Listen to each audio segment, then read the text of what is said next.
Hey guys, welcome to another episode of Real Time. Today we have with us two of the most eligible bachelors at UrbanClap, Tejas and Shivendu.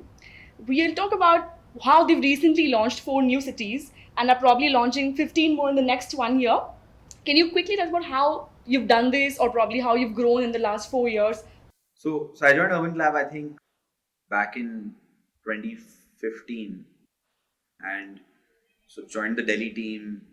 I think that time we were just sort of starting our first 4 cities.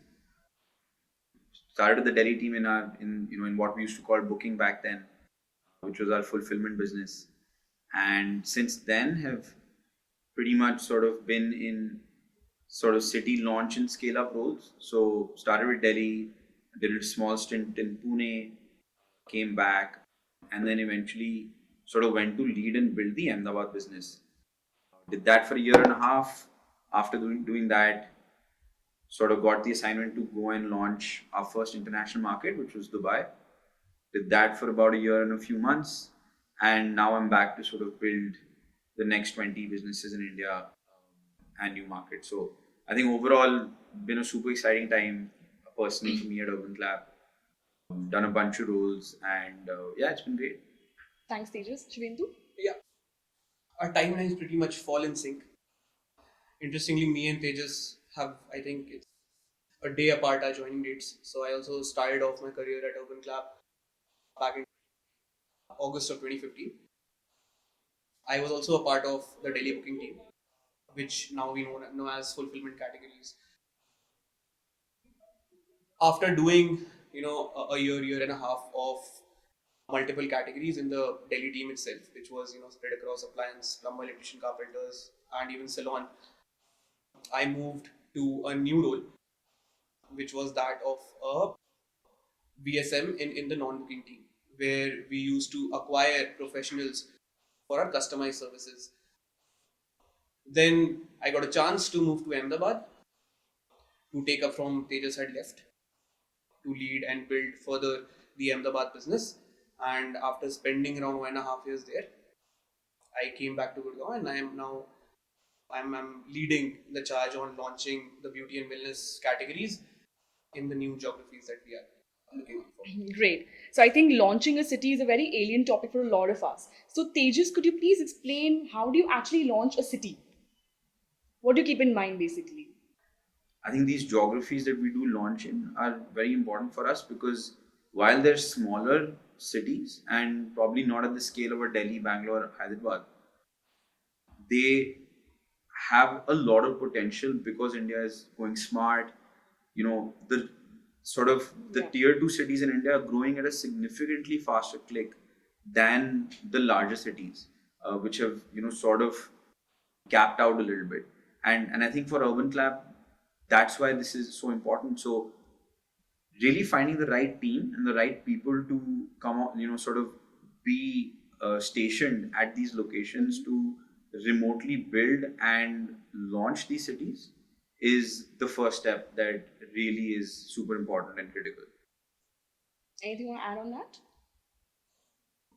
Pretty much, I think on the same lines as what Tejas said, we have a fairly elaborate and successful business model in place, which we know if executed in the right manner will be fruitful. Right.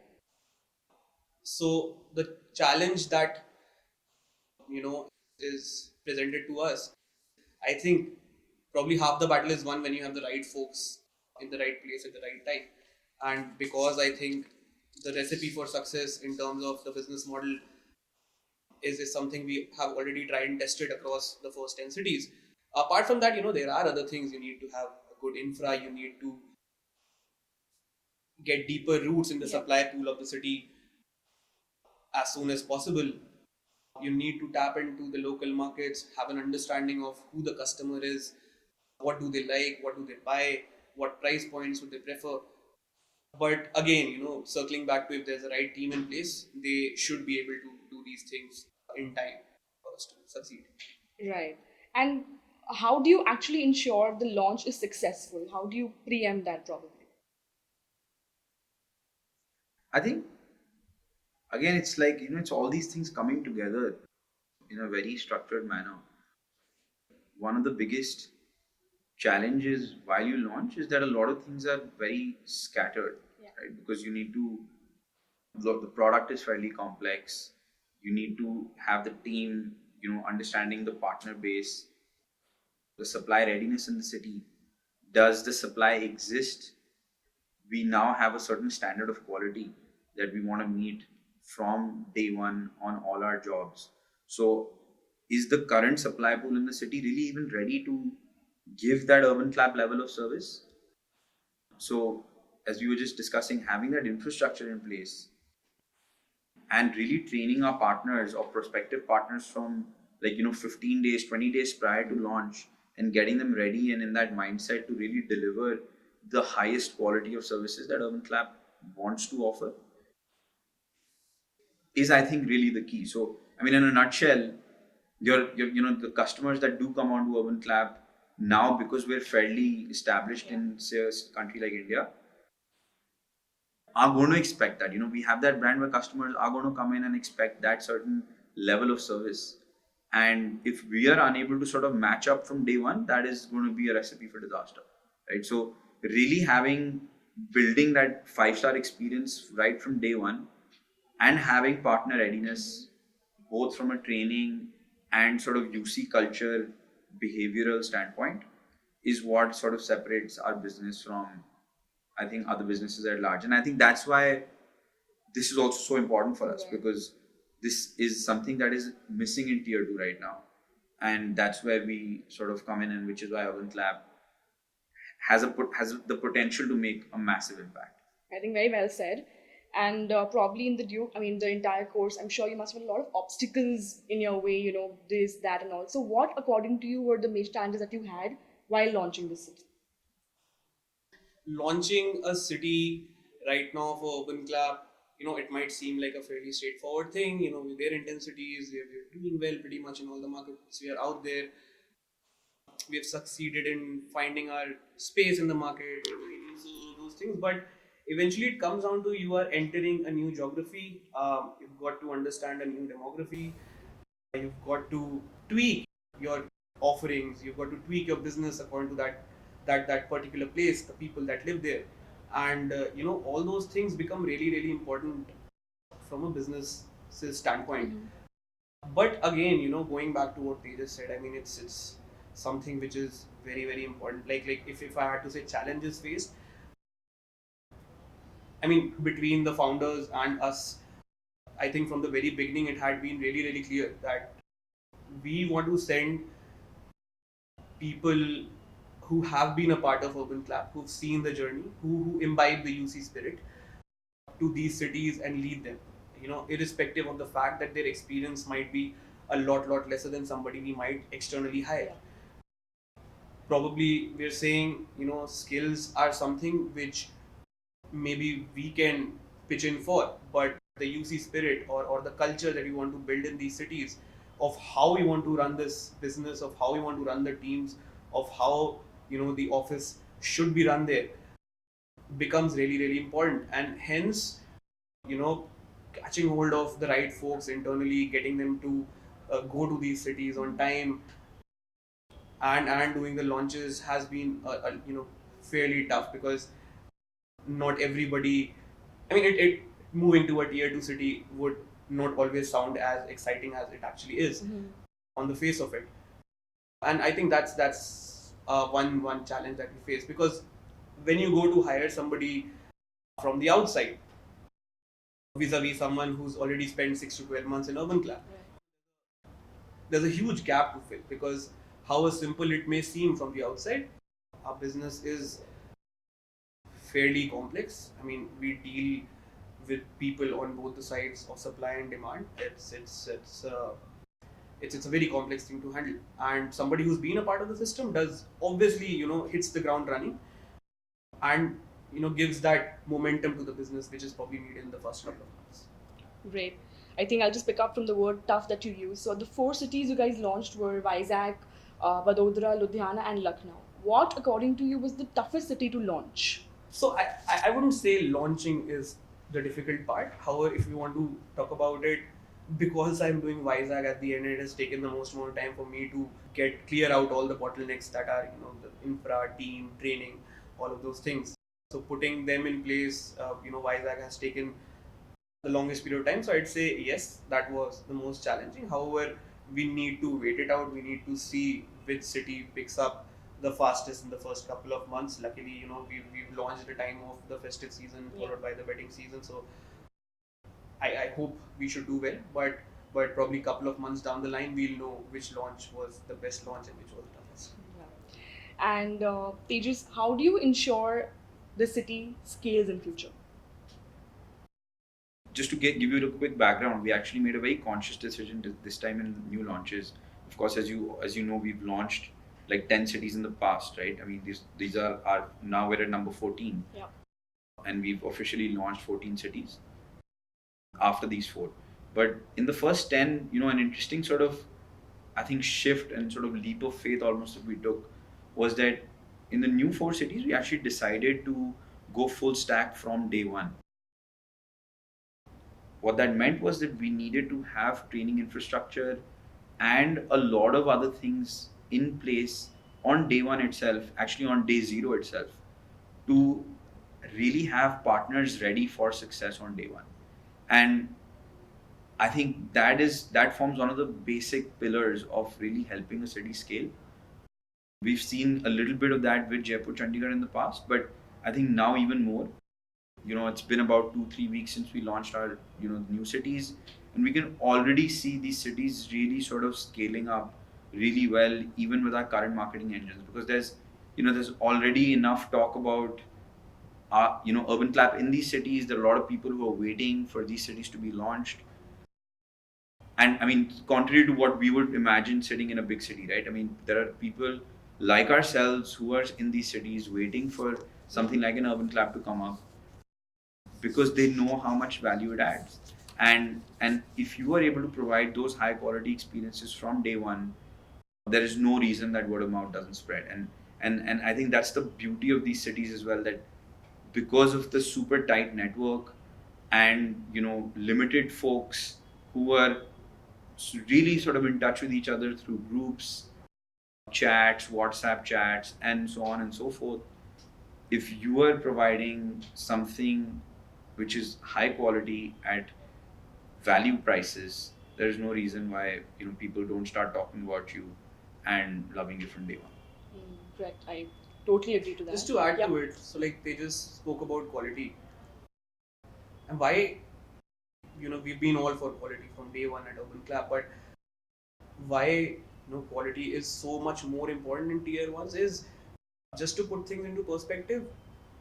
After city number 10, the next 10 cities would I think be 50% or of all added would be 50% of Delhi's business or as much as Delhi's business. That's pretty much what the scale is. And the 10, like 20 to 30 would be half of what 10 to 20 would be. Which means that in terms of absolute population, these cities aren't that big.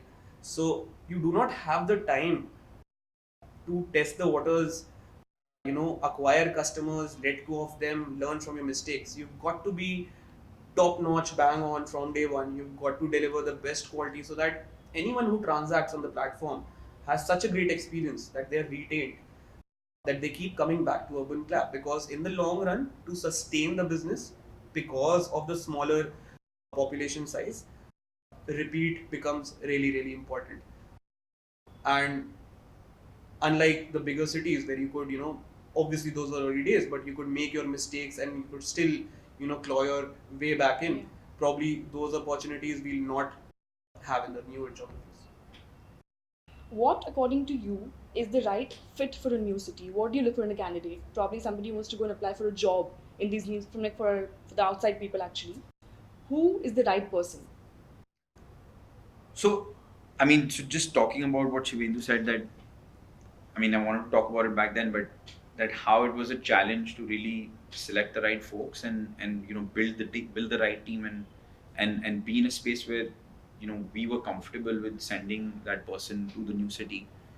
And also on, I think and I'd like to talk a little bit about on the sort of candidate side, they have certain reservations that why should we go to tier 2, and there's so much opportunity in tier 1, and obviously other things like not having the best social life and so on and so forth.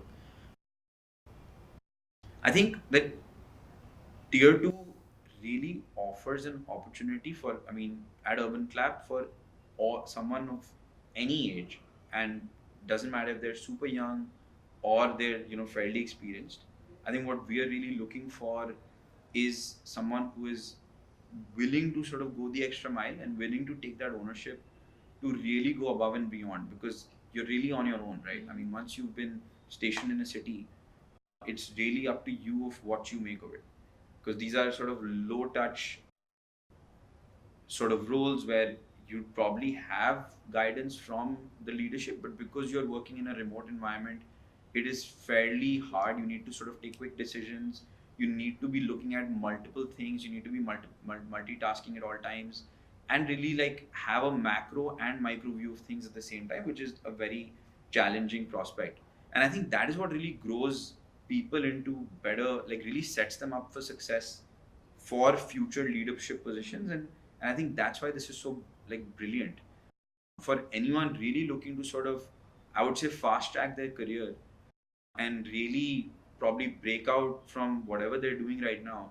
A platform like this can really be like a springboard to get them to really start taking that ownership and fast track their way into the leadership team of any organization, not just UrbanClap. And that's what I think is really amazing.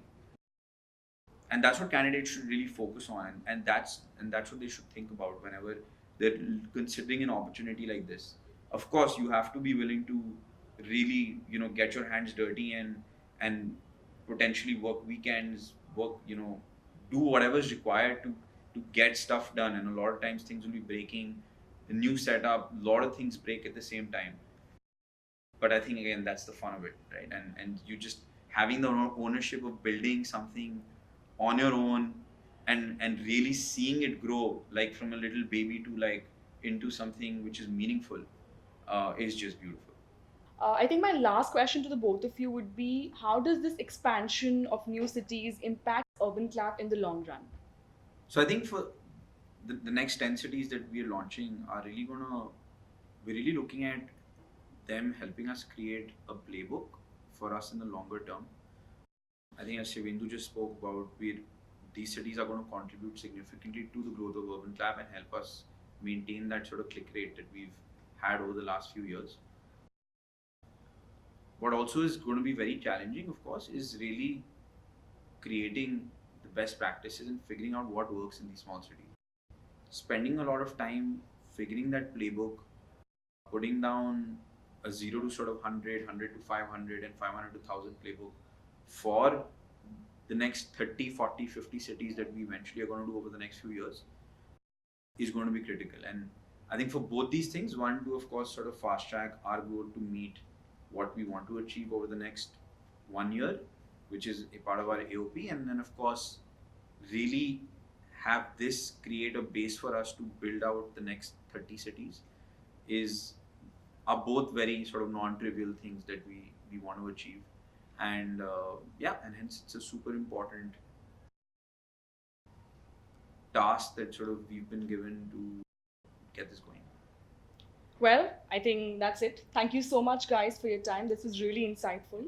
Thanks a lot, guys. We'll come back to another real-time chat soon.